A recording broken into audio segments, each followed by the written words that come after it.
Good morning. Good to see each of you out this morning.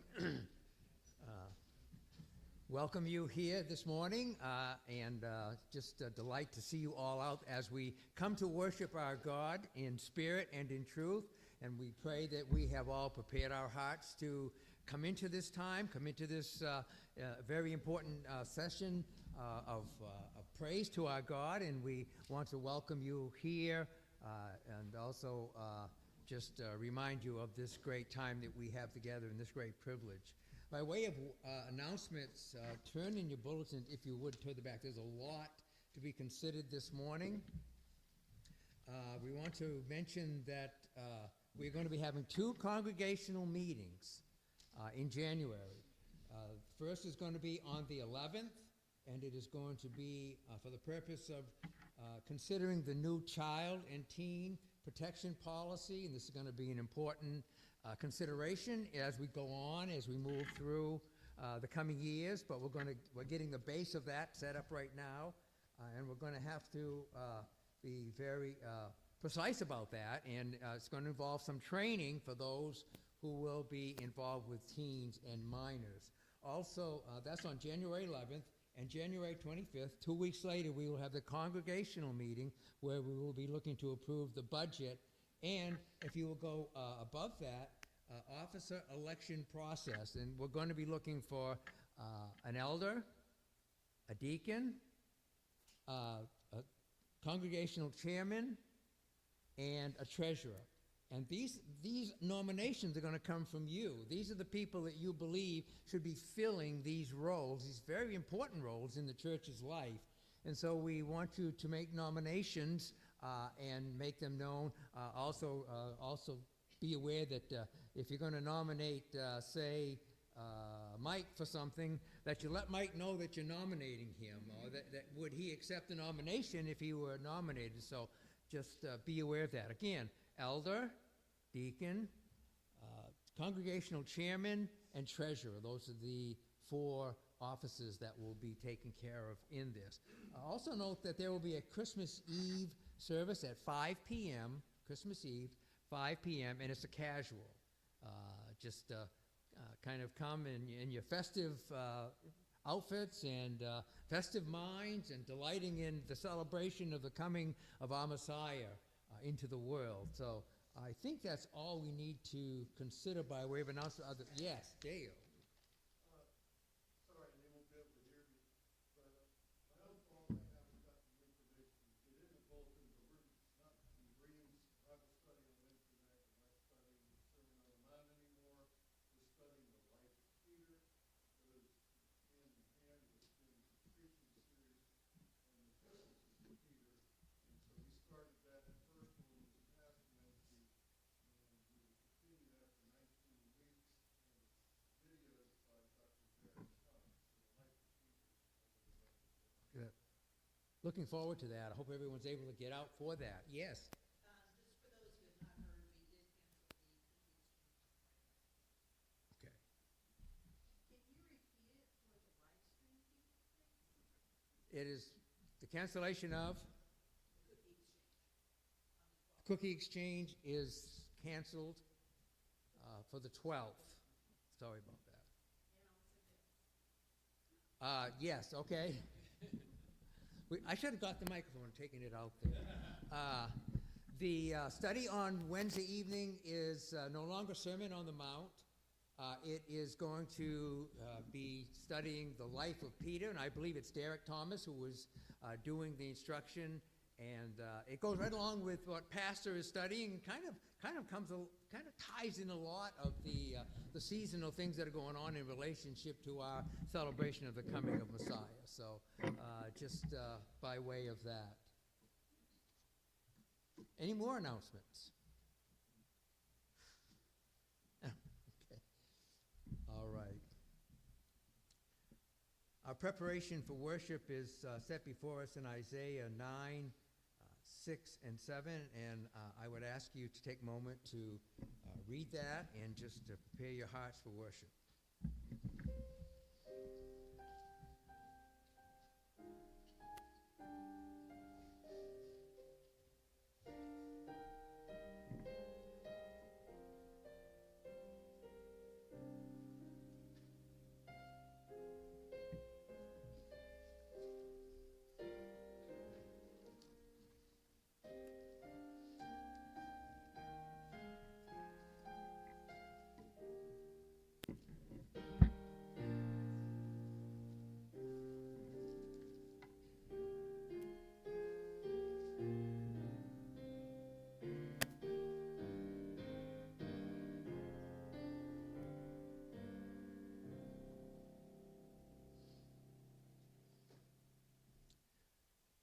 call to worship is going to be taken also from the book of Isaiah, chapter 6, verses 1 through 9. In the year that King Uzziah died, I saw the Lord sitting upon a throne high and lifted up, and the train of his robe filled the temple. Above him stood the seraphim. Each had 6 wings. With 2 he covered his face, and with 2 he covered his feet, and with 2 he flew. And one called to another and said, Holy, holy, holy is the Lord of hosts. The whole earth is full of his glory. And the foundations of the threshold shook at the voice of him who called, and the house was filled with smoke. And I said, Woe is me, for I am lost. I am a man of unclean lips, and I dwell in the midst of a people of unclean lips, for my eyes have seen the King, the Lord of hosts. Then one of the seraphim flew to me, having in his hand a burning coal that he had taken with tongs from the altar. And he touched my mouth and said, Behold, this has touched your lips. Your guilt is taken away, and your sin atoned for. And I heard the voice of the Lord saying, Whom shall I send? And who will go for us? Then I said, Here am I. Send me. And he said, Go. If you'd like to turn your hymnal at this particular point in time, to hymn 218, Angels from the Realms of Glory, 218.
Let's pray.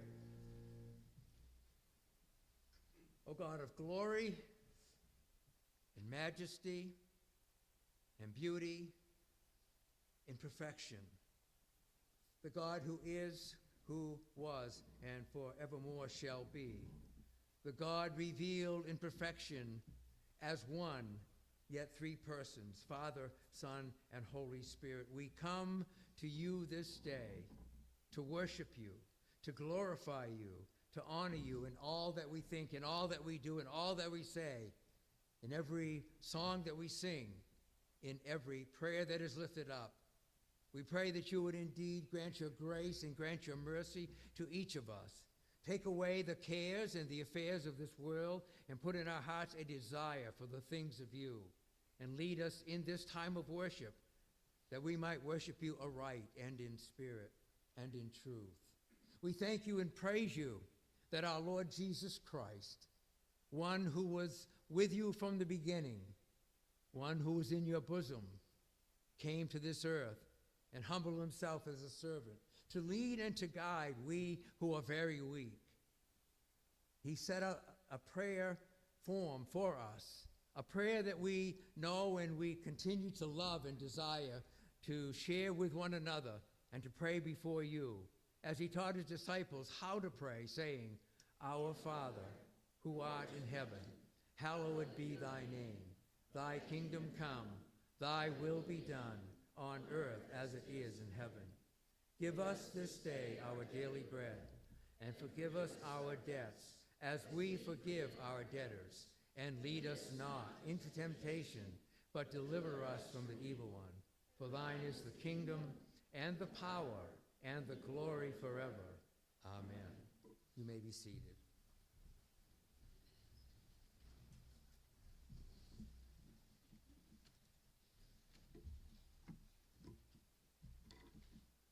Our confession of sin is coming from Exodus 1. I hadn't marked it, so I better get over there.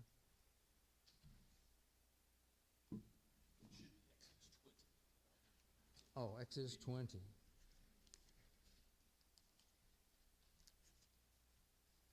One through 19.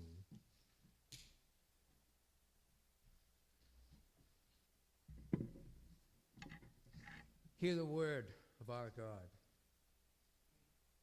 And God spoke all these words, saying, I am the Lord your God who brought you out of the land of Egypt, out of the house of slavery. You shall have no other gods before me. You shall not make for yourself a carved image or any likeness of anything that is in the heaven above, or that is in the earth beneath, or that is in the waters under the earth.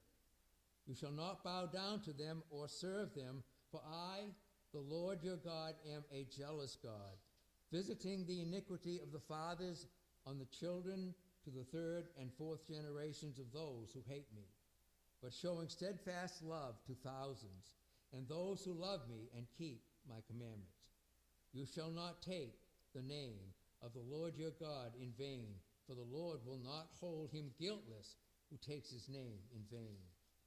Remember the Sabbath to keep it holy. 6 days you shall labor and do all your work, but the seventh day is a Sabbath to the Lord your God. On it you shall not do any work, you or your son or your daughter, your male servant or your female servants, or your livestock, or the sojourner who is within your gate. For in 6 days the Lord made heaven and earth, the sea, and all that is in them, and rested on the seventh day. Therefore the Lord blessed the Sabbath day and made it holy. Honor your father and your mother, that your days may be long in the land that the Lord your God is giving you. You shall not murder. You shall not commit adultery. You shall not steal. You shall not bear false witness against your neighbor. You shall not covet your neighbor's house. You shall not covet your neighbor's wife, or his male servant, or his female servant, or his ox, or his donkey, or anything that is your neighbor's. Now when all the people saw the thunder, and the flashes of lightning, and the sounds of trumpet, and the mountain smoking, and the people were afraid and trembled, and they stood far off, and said to Moses, You speak to us, and we will listen. But do not let God speak to us, lest we die. Moses said to the people, Do not fear, for God has come to test you, that the fear of him may be before you, that you may not sin. And the people stood afar off while Moses drew near to the thick darkness where God was. And may the Lord bless the reading of his word. Our assurance of pardon is taken from Romans 3:25 and 26. God presented Christ as a sacrifice of atonement through the shedding of his blood to be received by faith. He did this to demonstrate his righteousness, because in his forbearance he had left the sins committed beforehand unpunished. He did it to demonstrate his righteousness at the present time, so as to be just and the one who justifies those who have faith in Jesus. Stand with me, if you will, at this time, and we will read together the Westminster Confession of Faith, 13.1-2.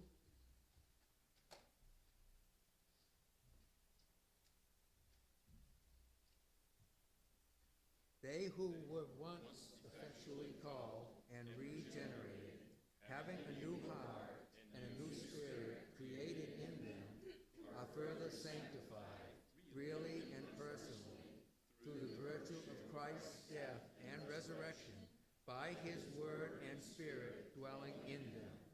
The dominion of the whole body of sin is destroyed, and the several lusts thereof are more and more weakened and mortified, and they more and more quickened and strengthened in all saving graces to the practice of true holiness, without which no man shall see the Lord. This sanctification is throughout in the whole man, yet imperfect in this life, there abiding still some remnants of corruption in every part, whence ariseth a continual and irreconcilable war, the flesh lusting against the spirit, and the spirit against the flesh. Joe, if you would, please. You may be seated. And if children will come forward for the children's service.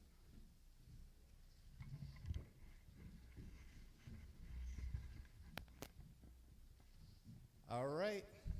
Guess what? There's another word in this scripture today that I want to talk to you about. Foreknown.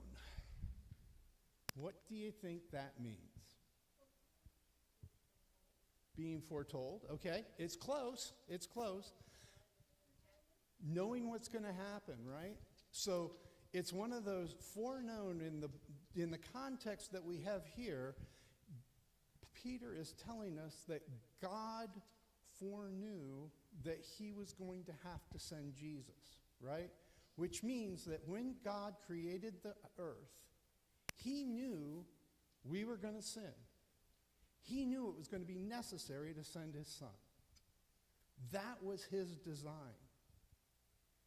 But it was also one of those that there's people that believe that, God kind of goes along and he's going to make sure everything happens according to his will, but he doesn't really know what's going on.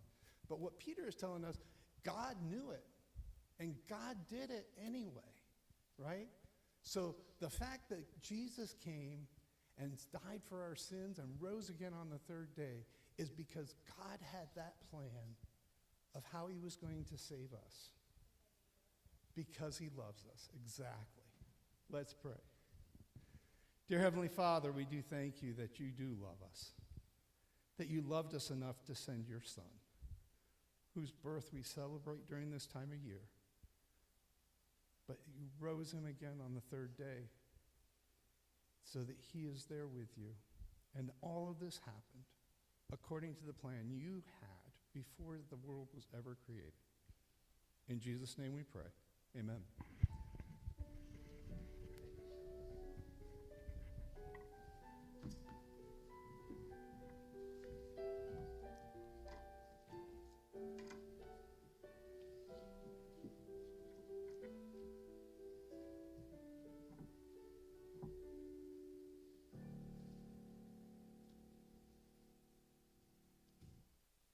Our scripture reading today is taken from the prophet Isaiah, and it is chapter 40. Isaiah 40.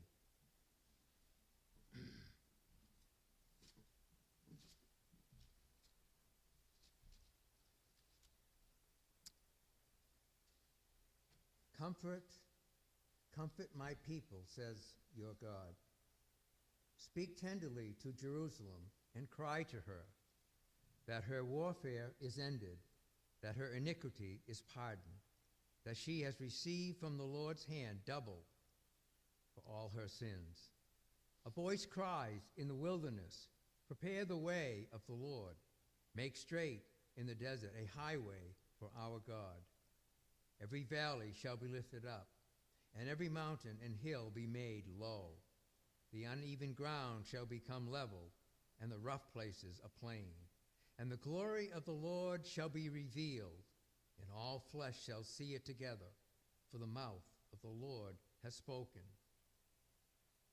A voice said, cry, and I said, what shall I cry? All flesh is grass, and all its beauty is like the flower of the field. The grass withers, the flower fades, when the breath of the Lord blows on it. Surely the people are grass. The grass withers, the flower fades, but the word of our God will stand forever. Go up on a high mountain, O Zion, herald of good news. Lift up your voice with strength, O Jerusalem, herald of good news. Lift it up, fear not. Say to the cities of Judah, behold, your God. Behold, the Lord God comes with might, and his arm rules for him. Behold, his reward is with him, and his recompense before him. He will tend his flock like a shepherd. He will gather the lambs in his arms. He will carry them in his bosom, and will gently lead those that are with young. Who has measured the waters of the hollow of his hand, and marked off the heavens with a span? Enclosed the dust of the earth in a measure, and weighted the mountains in scales, and the hills in a balance. Who has measured the Spirit of the Lord? Or what man shows him his counsel? Whom did he counsel or consult? And who made him understand?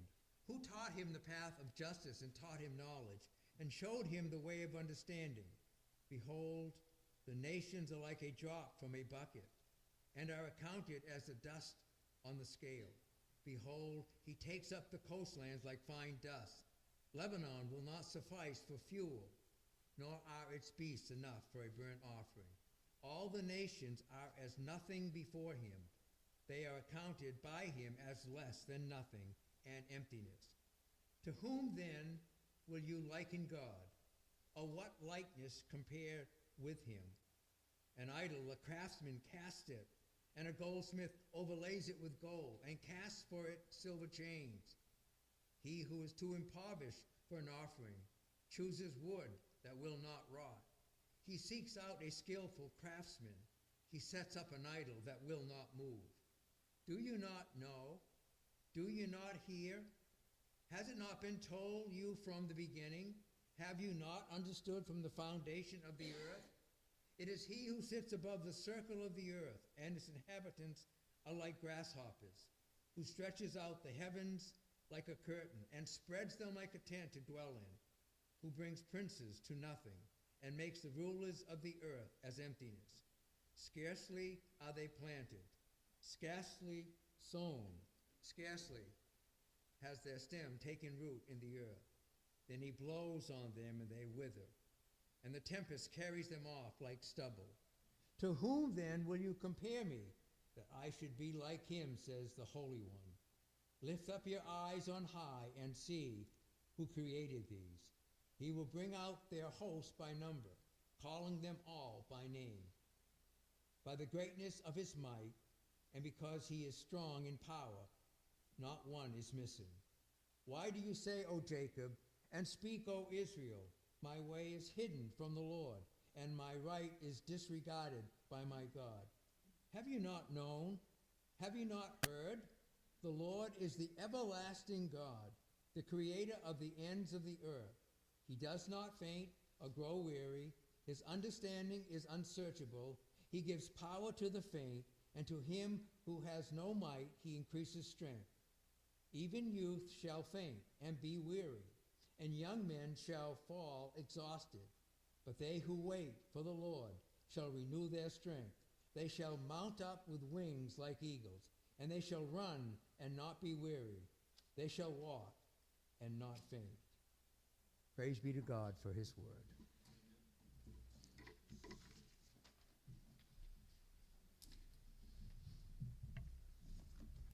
And let us go before Almighty God once again in prayer. Gracious Heavenly Father, O Son, O Holy Spirit, you are the Creator, the one who possesses life in and of yourself, all blessedness. And you in your perfections have chosen to create people made in your own image, and to redeem a people for yourself. Lord, you are a friend to sinners. Lord Jesus, you are the way, the truth, and the life. You are the one mediator between God and man. We come not in our own strength to worship you today, but because of your saving blood being applied to us by the Spirit. O Holy Spirit, enliven our hearts so that we do have mouths filled with praise, hearts overflowing with thanksgiving, and so that we live lives that you have called us to, obeying your commands. May you teach us by the Scripture today. Guide us in the way that we should go. May your word be a lamp to our feet and a light to our path.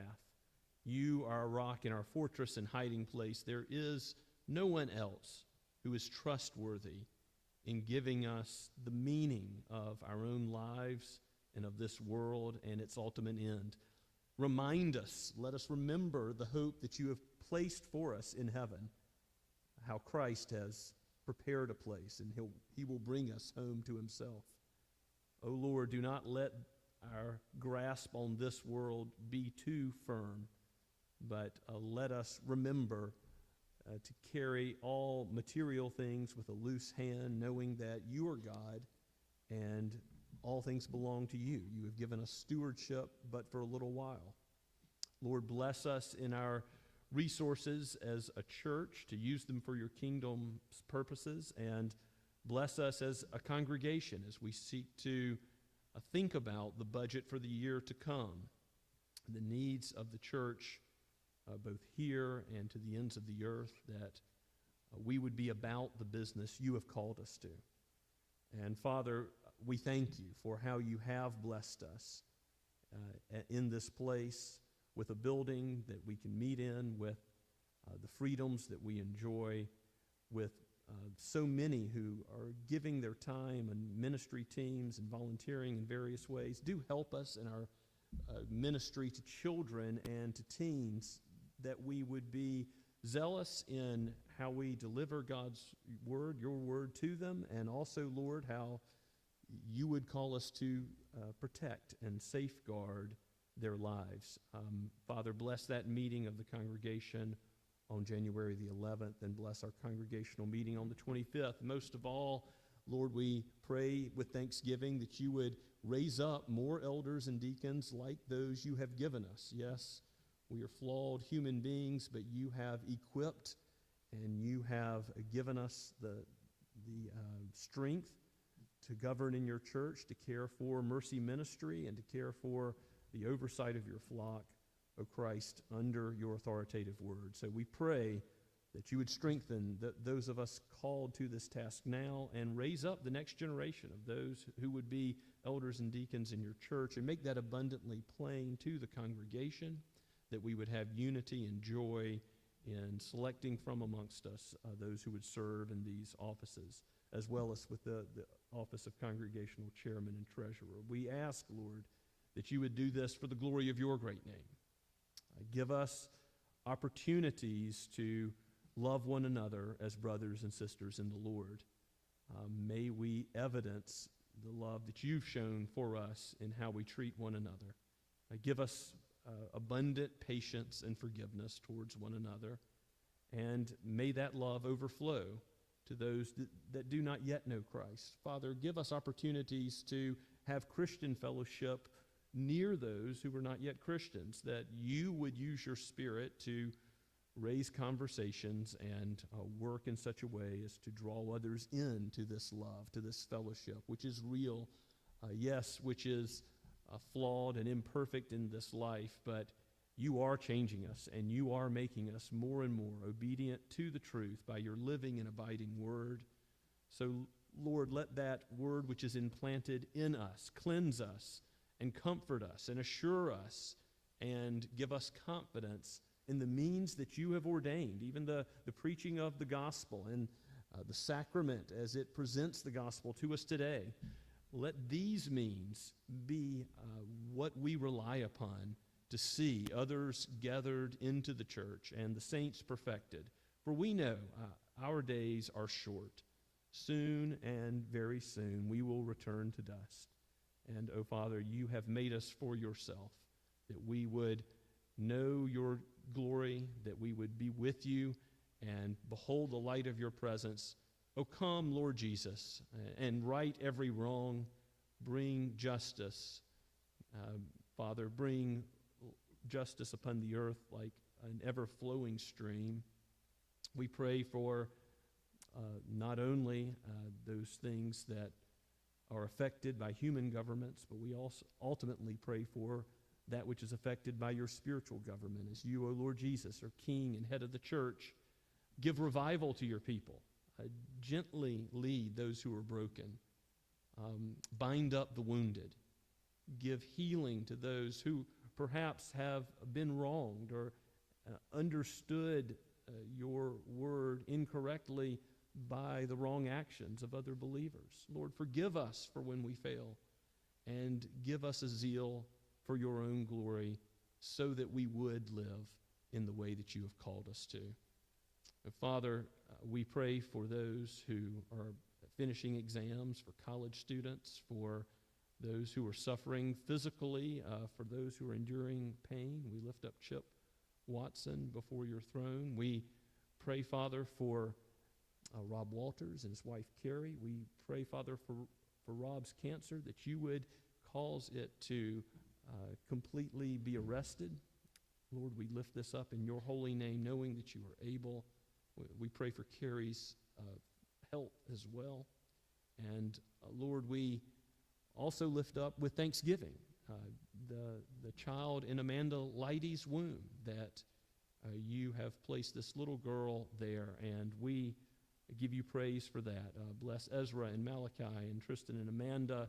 Father, we continue to lift up Carissa as well, and the little boy in her womb, and pray for these young lives, that you would bring them to full term, to be safely delivered, and ultimately we pray for their spiritual good, for them to walk in your ways and to know the gospel and to love you and to bless others. Even now, we ask these things for the praise of your glorious grace. You desire godly offspring, and so you give so generously to your people. Lord, you give faith and hope and understanding of your word. Transform us by it today, for we were bought with a precious price, the blood of Christ. We have been redeemed and perfected and made pure and clean by his word. May it indwell us. May it change us as individuals, as a church, and may our eyes be fixed on the author and finisher of our faith, the Lord Jesus himself. All this we pray in his most holy and precious name. Amen.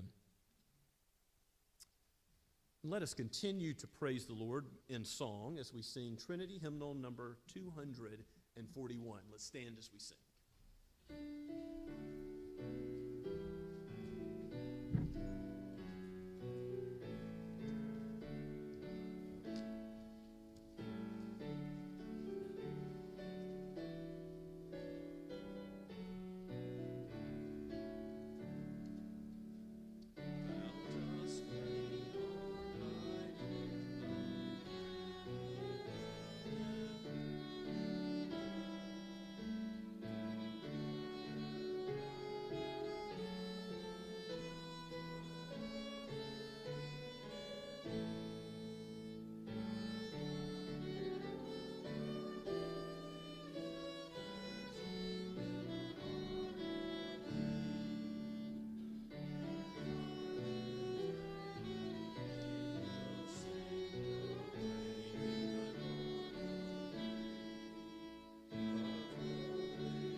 Shall we pray?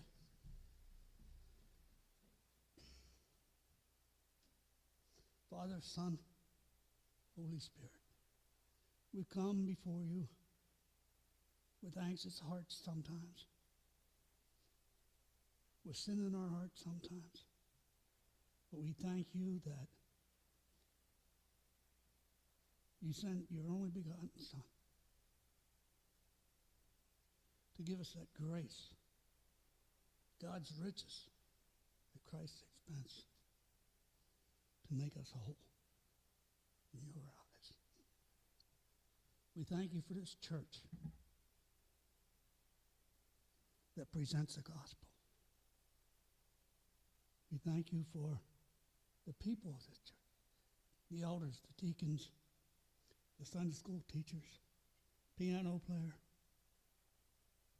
everyone who attends here. How great thou art to us for these people.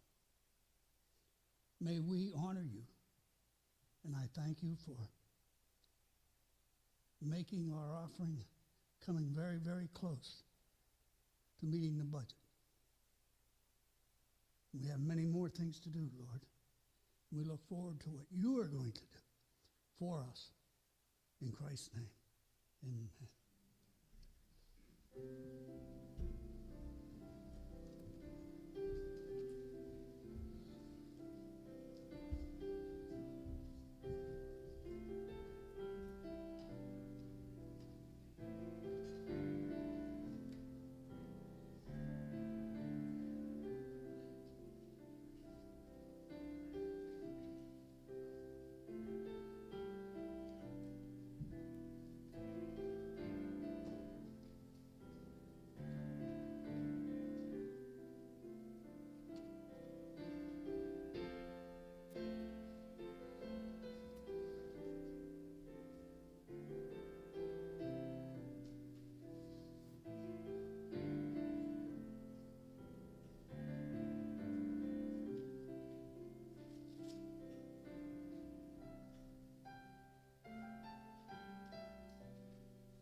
Please turn with me in your copy of God's Word to 1 Peter chapter 1.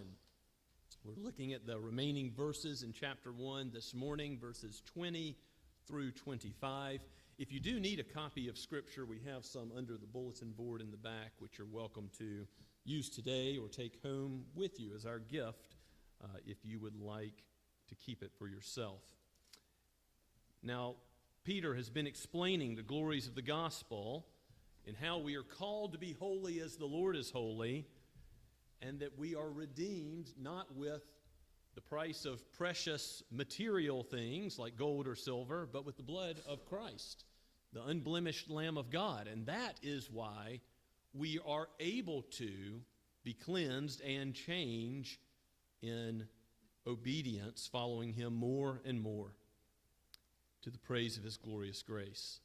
And God's word has already come up in the discussion of chapter 1, in Peter explaining what our living hope is about. He's explained that the prophets were serving you because they were pointing forward to Christ and explaining the Messiah who was to come in verses 10 through 12. And God's word is the subject of this morning's text as well, in a very familiar way for most of you. You hear many times from this pulpit what was quoted from Isaiah 40 and read from Isaiah 40 earlier today. The grass withers and the flower fades or falls, but the word of our Lord stands forever. Now, how true that is. God's word is eternal, just as God is eternal. He lives eternally, and so his word abides just as he abides. But I want you to see, listen for the specific way that Peter is applying the eternality of God's word to the life of the church, to believers in exile who are living with the threat of persecution. And there's many things that can go wrong from without, but also within. And we know that the evil one, that temptations of the flesh, that the church is always under attack, and yet God sustains his people by his strength and by his word. Look at how God's eternal word is going to be applied to you and to me as it is at work here in the church of the Lord Jesus. So again, we're starting at verse 20 after reference has been made to Christ and his unblemished ransom price. Peter writes, and the Holy Spirit breathes out for each of us today. He, that is Jesus, was foreknown before the foundation of the world, but was made manifest in the last times for the sake of you who through him are believers in God, who raised him from the dead and gave him glory, so that your faith and hope are in God. Having purified your souls by your obedience to the truth for a sincere brotherly love, love one another earnestly from a pure heart, since you have been born again, not of perishable seed, but of imperishable, through the living and abiding word of God. For all flesh is like grass, and its glory like the flower of grass. The grass withers, and the flower falls, but the word of the Lord remains forever. And this word is the good news that was preached to you. Let us pray together. O Holy Spirit, as the good news is preached today, may we embrace your eternal word, the truth, and may we see in Christ the hope of glory, even as he is raised from the dead and we are united with him. From eternity past, we have been united with him according to your good pleasure. And by that you have cleansed us. And, Lord, you have called us to a life that is clean, a life of love, just as you have loved. Help us in that way to be conformed to his image. More and more we pray. In Jesus' name, amen. In eternity past, the Father, the Son, and the Holy Spirit all loved one another. God is love, John says.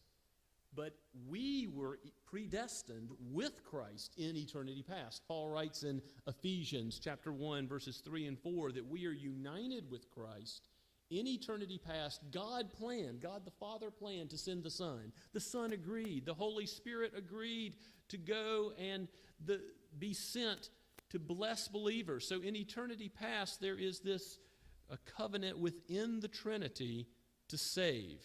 And in the fullness of time, Adam sins. The prophecies are made that the seed of the woman will come to crush the seed of the serpent. And then in the fullness of time, Christ comes. He is revealed. He is revealed on the scene, that the Word who is God and was with God the Father in eternity past is now here as the God-man to be Messiah, to be the one who redeems us from sin by his precious blood. So this word foreknew in verse 20. He was foreknown before the foundation of the world. Yes, it has to do with the future prophecies and predictions, but it also has to do with love, that the love, just as God showed to us in foreknowing us with that intimate love, God the Son is loved, and we are loved in him by God the Father from eternity past. Jesus was foreknown before the foundation of the world. It was always God's plan. It was always his will that he should use the sin of Adam and the whole human race sinlessly to bring about redemption. And he was in charge and is in charge of every molecule, leading it to his ultimate purposes to give us an imperishable hope in Christ. So before the foundation of the world, this plan was made, but it was made manifest when? Verse 20 tells us. It was made manifest in the last times for the sake of you. And the last times is equivalent to the expression the last days, which occurs throughout the New Testament, places like Acts 2:17, for example. The last days are inaugurated with Christ's first coming in the manger. And the last days are ended when, in the future, Christ comes to judge the living and the dead at his second coming. And we must understand that the last days are here for those in Peter's audience because Christ has come and he's been born, he's suffered, he's died, he's been raised from the dead, he's ascended, and he seats at the right hand of God the Father Almighty. But we are still in those last days. And what is the next big redemptive event that's going to happen? Christ comes again at any time. No man knows the day or hour or the year. And indeed, Christ will come, and we will be, those who have faith in him, blessed just as he is blessed, with a perfect coexistence with the holiness of God and his blessedness and perfection forever, not based on our own life, but because we're in Christ. We're counted as righteous as he is righteous, so there's no fear of judgment for those who are in the Lord Jesus. So this is part of what gives us great hope, that we live in the last days with a Savior who will take us home on that final day. Now, when he says it's for your sake, he's saying for the sake of the elect, for these elect exiles that God is caring for, even in the midst of trials and suffering. And then in verse 21, gives more explanation of you who are believers, for the sake of you who through him, that is through Jesus, are believers in God. Jesus is the one mediator between God and man, and you are believers in God, that is God the Father, who sent his one and only Son, that you should have eternal life. Referencing back this eternal covenant of the Trinity, you believe in God because Jesus is the way to God, the way, the truth, and the life. John 14:6 says, as we were just discussing in Sunday school this morning, this is a glorious truth that the gospel is Christ, and Christ alone can free from sins. Why does Christ come into this world, give up the glories of heaven, and become a creature in his own creation? Become the God-man, truly God and truly man. Well, men needed salvation. Human beings needed to be saved, and only a human being could save. And only infinite God could be that perfect, unblemished sacrifice that atones for sin, that could pay the price that we ought to pay. And only in his divinity could he keep the law of God perfectly, loving God and his neighbor with every ounce of his being, as he has for our salvation. So Christ, having come in the flesh, is so that we would be brought to God, God the Father, and his power, Father, Son, and Holy Spirit, and the one triune God, his power has been made known in how he has raised him from the dead. Verse 21 reminds us and reminds Peter and his audience, remember, persecution, they might be suffering and even killed for the sake of the gospel. They need to know, we need to know, if persecution should come here in greater ways, we need to know whether we lose our job or lose our life or lose our friends or lose our family for the gospel, that Christ has been raised from the dead. And so if we are united with him, we are going to be raised from the dead, seated with him forever in heavenly places. Our redemption is sure. So there's great encouragement in knowing that you have, through Christ, a relationship with God, peace with God, because of his substitutionary work for us. Now we are not going to fear even death itself. Where is the sting of death? As Paul says in 1 Corinthians 15. Thanks be to God through the Lord Jesus Christ. He has delivered us from the power of death. And he has had subsequent glories also placed upon him. That is, the Lord Jesus was given glory by God the Father in that he was raised from the dead. He was resurrected. He was ascended. The disciples watched in Acts chapter 1 as he goes before their own eyes into heaven. And he there reigns in heaven, where he will come to judge at his second coming. So your faith and hope are in God. We've talked about a living hope earlier, verse 3 of chapter 1. Your faith and your hope being in God is equivalent to the gospel, believing in Christ. And there's another expression in the very next verse, verse 22, that also is an equivalent expression of believing the gospel, but it might strike you a little bit oddly because it's less common in Scripture, although it's in other places of Scripture as well. Verse 22, Peter says, having purified your souls by your obedience to the truth. Well, what is obedience to the truth? It is believing the truth of the gospel. And when you believe, yes, there is resulting obedience. That's not to confuse your obedience with the gospel, that you save yourselves, that you purify your own heart.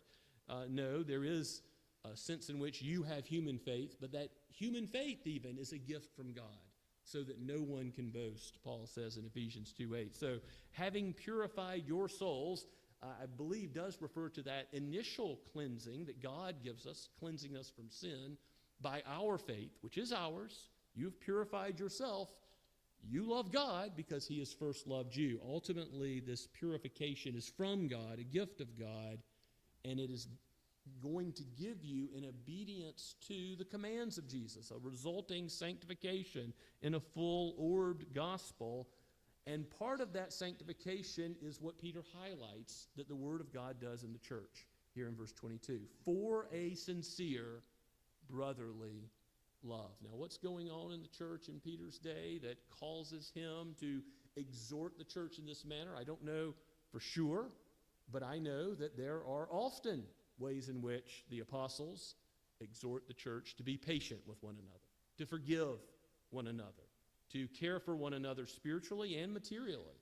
This is a common theme. You can see how Paul writes about it in Ephesians chapter 4, how he calls Jews and Gentiles to treat one another as brothers and sisters. In Ephesians chapter 2, this is one of the problems that's addressed in the book of Acts. Acts chapter 15 in Jerusalem Council was about the issues that arose from Jew and Gentile. And of course, in our own day and age, we need to be absolutely convinced that whatever nation, tongue, and tribe we are from, we are one in Christ.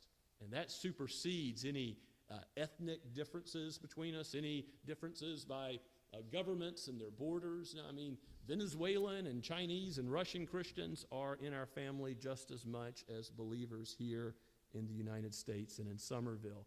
We have a calling to love one another as Christ gave the new commandment in John 13, to love one another as he has loved us. You know, there was Peter there on the scene. He said, "You're never going to wash my feet." And Jesus says, "If I don't wash you, you won't be clean." And then Peter says, "Cleanse all of me, wash all of my body." And he wasn't perceiving that what makes someone clean? Clean of sin. Belief in Christ. His word being in you is what the Spirit uses, that you embrace the gospel, that you embrace Christ as Savior, and that's what cleanses you. Yes, baptism is a symbol of outward washing of an inner reality of all those who have faith in Christ being washed and made clean. And in verse 22, when it says purified your souls, it may well be Peter having in mind the Old Testament purification rituals and laws, and as well as the New Testament sacrament of baptism. But ultimately, what he definitely has in mind is the purification that comes from faith in Christ.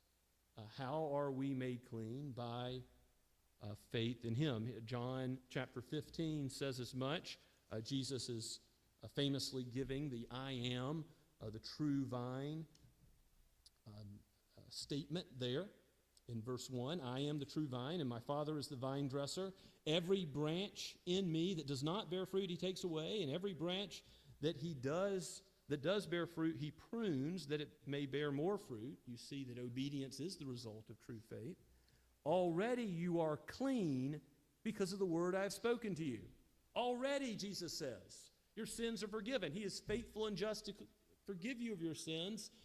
In his righteousness, he upholds his own standard of his holy law as he cleanses us from sin. Again, 1 John verses 8 and 9. If we say we have no sin, the truth isn't in us. But if we understand that Christ makes us clean, that's what's going to result in more pruning, more faithfulness, more obedience. Even though we stumble and fall, we're already counted as clean, and then we're able to grow in love for one another with the brothers, to have a brotherly love that is, how does the text put it again in 1 Peter? A sincere brotherly love, and we're called to love one another earnestly from a pure heart. So Peter calling us to sincere love, earnest love from a pure heart, and no ulterior motives, to be zealous to love, not expecting something in return, knowing that our neighbor is not just those neighbors right around us, but as Jesus teaches in Luke 10, in the parable of the Good Samaritan, those neighbors we might be least likely to think of as our neighbor. Christ has called us to love, yes, those who are caught in sin, those who are caught in deviant sexuality, homosexuality, and addicted to various vices and drugs. The Lord Jesus has called us to minister to a lost and dying world, but part of how we do that is how we love one another. So love one another from a pure heart, not seeking your own glory, but the glory of God. And then when you count others as better than yourselves, it's that oneness, Jesus says in the high priestly prayer in John 17, that will be used by God to draw those who have not yet trusted in Christ into the community of the church and to true faith in Christ as the Messiah, because they see in you the reality of God's word being at work. And look how Peter leads up to this famous statement from Isaiah 40 about the eternality of God's word. In verse 23, he says, you have been born again, not of perishable seed, but of imperishable, comparing the procreation of God to the procreation of man. It is not like human beings, where human beings, R.C. Sproul says in his commentary, there's millions of seed that would fertilize one egg. And, it seems that so much is fallible, corrupt, dies. And God is the one who regenerates and gives the new birth by the Holy Spirit. And you do absolutely nothing to deserve that. And yet, when God gives the new birth, how often does it work? How often does it take hold? It's not one in a million. It's every single time. His grace is irresistible. The Holy Spirit accomplishes the purposes. God in eternity past planned that you would have faith in Christ, you who trust in him. And so in the fullness of time, he does call you to, by the power of the Spirit, that initial faith. And he doesn't just leave you there to then live the Christian life yourself, but by the word, he sanctifies you and builds you up in the truth. By his word, he makes you more and more like Christ, conforms you to his image. So it is not a perishable seed that just is there for a little while, but it remains with you. God's word is in you. The Holy Spirit continues to use the word in you. Even today, God's word is being used in you as you trust in what he says authoritatively in it. it is called, at the end of the verse, the living and abiding Word of God. Reminds you of Hebrews 4:12. Perhaps you'll turn there with me. It's not far from 1 Peter. A couple books back, Hebrews chapter 4, verse 12. You may know this verse, famous verse about the Word of God. For the Word of God is living and active, sharper than any two-edged sword, piercing to the division of soul and spirit, of joints and marrow, and discerning the thoughts and intentions of the heart. And no creature is hidden from his sight, but all are naked and exposed to the eyes of him to whom we must give an account. The Word of God knows us better than we know ourselves. But God has all life in and of himself. So his Word is living and active. It makes sense. God's Word will never die because God never dies. He eternally exists, and his Word is always true. It's true in Isaiah's day. It called, if you remember the rest of the passage, it called God's people, Israel, to trust in him, to not trust in their own power, but to trust in God and his mighty hand to deliver. What do you know, O creature? Have you not heard about the Lord God who gives strength to the weak? That's the idea of Isaiah 40. And so Peter, in quoting Isaiah 40, says, yes, all flesh is like grass. All human beings will die.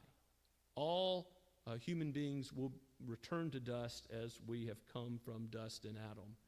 And the glory of human beings, like the flower of the grass. It doesn't matter how great of a human being you are. Maybe you wrote great novels or great songs, or your name went down in history, but eventually your glory is going to come to an end. I think it's Ernest Hemingway who said that every man has two deaths, one when he dies and the second when someone speaks his name for the last time. But it doesn't matter who you are, how well known, you're eventually going to have your reputation come to an end. This world is going to end. So all flesh is like grass. And there's many scriptures that remind us of the brevity of life, and how meaning is ultimately found in knowing the Lord, not in human achievement recognized by other humans. So it's the grass that withers, the flower that falls or fades, the flowers bloom eventually is going to die and return to dust. But what about the Word of God? It remains forever. The Word of God from the eternal God that gave it remains. And this Word is the good news that is preached to you. And Peter is saying the good word from the eternal God that gives you the gospel is at work in you. It's building the church. It's the thing that you trust in to do what needs to be done in building you up in holiness individually and corporately. At Scots Kirk, we're not trusting in human gimmicks, human psychology, the experts of this world that will tell you how do you solve sin problems. No, we're trusting in God giving direction by his word of what life and godliness is all about.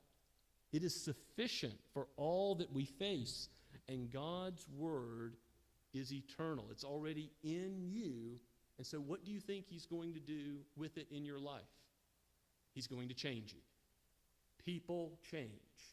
Now, that is a great truth that every Christian must be convinced of as you hear sermons, as you receive Christian counsel, as you are encouraged by other believers, as you study God's word in men's and women's Bible studies or at youth group or in the children's Sunday school class. God's word really changes you in holiness. It really exhorts you to more obedience, but that doesn't just stay in your head. God gives the power by his Spirit with that word that is implanted in you for it to grow. And trust in that process. Look to the word, not other means, to grow in conformity to Christ. Even as we explain the Lord's Supper in just a moment, it is under the Word of God, a picture of the gospel. It too explains how the body and blood of Christ is not just something for way back then that caused us to enter into heaven, but something that God is using today to cleanse us, to make us more and more like Christ, to the praise of his glorious grace. Let's pray together. O Lord, I thank you for all those who trust in Christ, that they have received this word as it really is, your very word, your flawless word. It is a refuge to those who trust in it. And, oh Father, we have been changed by it. You've changed our interests, our loves, what we take joy in, your word and your people and your day. But, oh Father, where there's so much remaining sin, there is an irreconcilable war at work within us. Help us, O Holy Spirit, by your word. Give us confidence that you are with us, that your word is at work, and then make us students of it, so that that initial purification that you have given by the cleansing of Christ and his blood will still be at work, and we will know to give you glory for the work you are doing in the church, even until the last day, when you will come again, and that work will be complete, and we will be made like you. How we look forward to that day and cry, Lord Jesus, come quickly, come. In your holy name we pray. Amen. And now let us respond to God's word as well as prepare for the Lord's Supper from Trinity Hymnal number 230. First two verses.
Please be seated.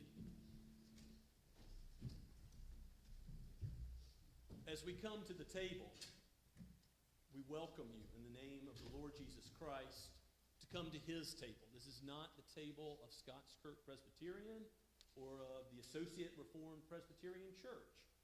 Christ has enjoined all believers to do this until he comes again.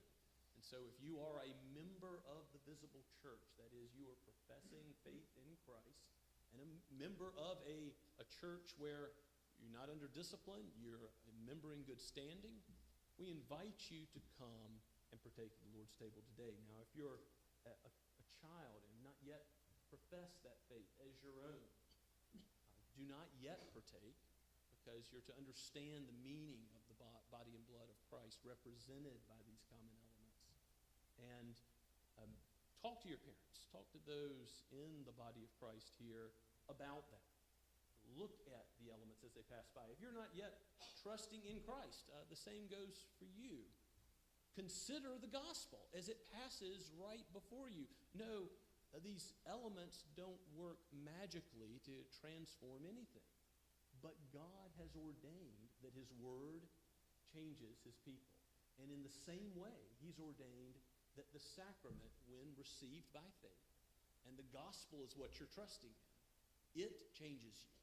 So the sacrament reminds you of what Christ has done, not just for that initial justification, but also that his word is at work. His spirit is at work in you now for sanctification, to bring about more love, to bring about more holiness for the praise of his glory, and ultimately to bring you safely home. So give God thanks for this meal, for we do need it.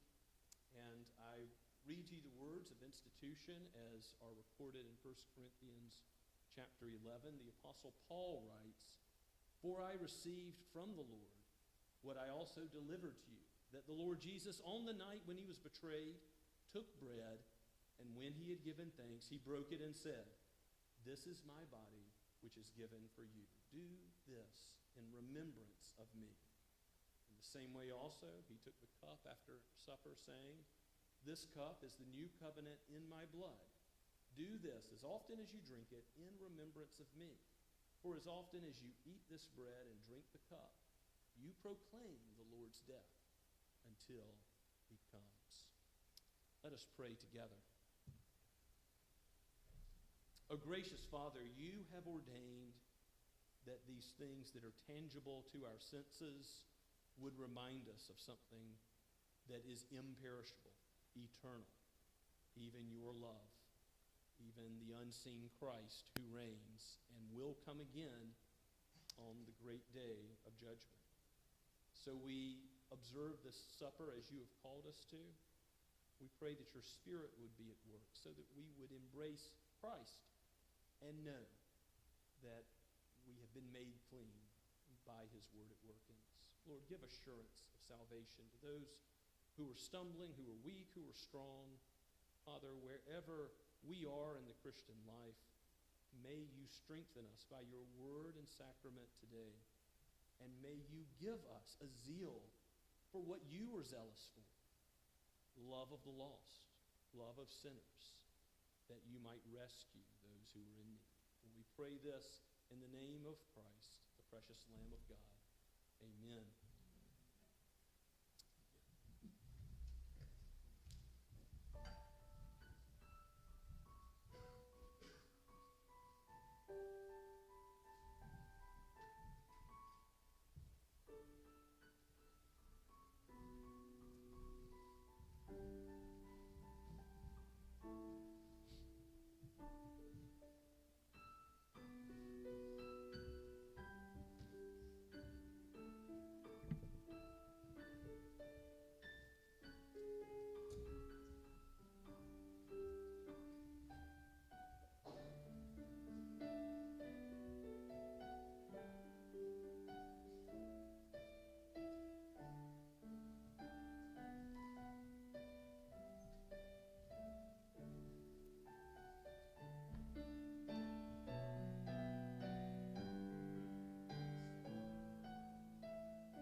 People of God, you have a new heartbeat.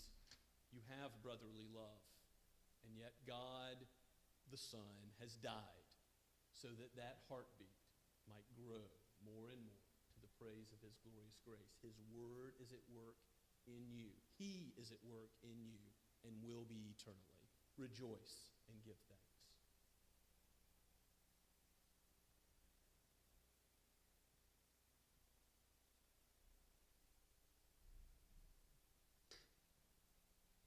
In the same way, after supper, he took the cup.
Believers, all flesh is like grass. You will die.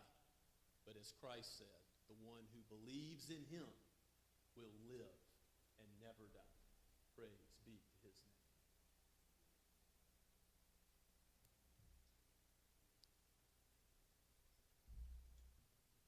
Let's pray once again.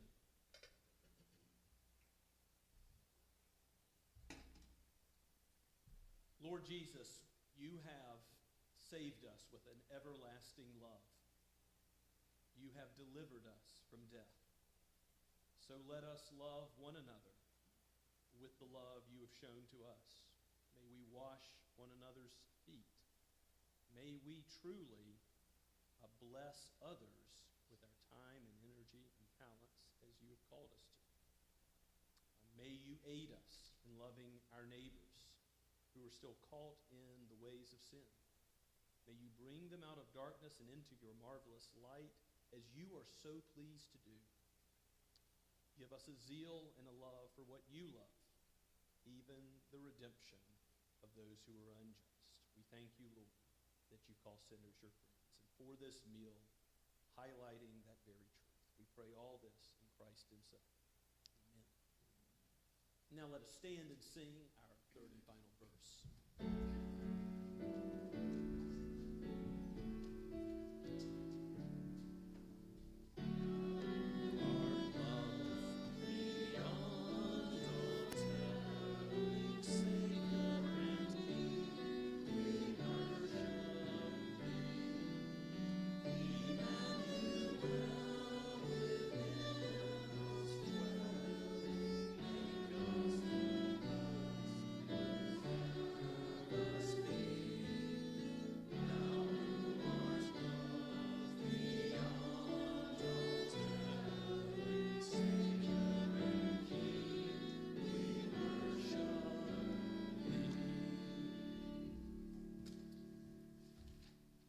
Now go with the blessing from eternal God. Now to him who is able to keep you from falling and to present you before his glorious presence without fault and with great joy. To the only God, our Savior, be all glory, majesty, power, and authority through the Lord Jesus Christ before all ages, now and forever. Amen and amen.